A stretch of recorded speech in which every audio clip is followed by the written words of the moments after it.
আমার মনে হয় তাহলে নির্বাচনটা সেইভাবে আমাদের করতে হবে।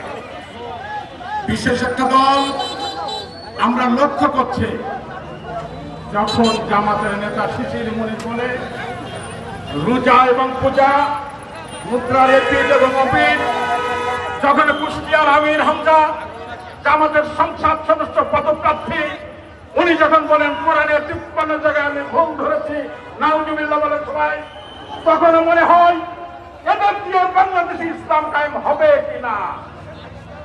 আজকে ইসলামের কথা বলেন, বাকিতে ব্যাংক বিক্রি করছেন, আইরে 5 ওয়াক্ত নামাজ পড়ি, সুযোগ হলে আমরা তাহাজ্জুদ করি, আমরা রোজা রাখি, যাদের টাকা তারা হজ করে, যাদের টাকা তারা যাকাত দেয়, এগুলো খামাখা করতে হবে।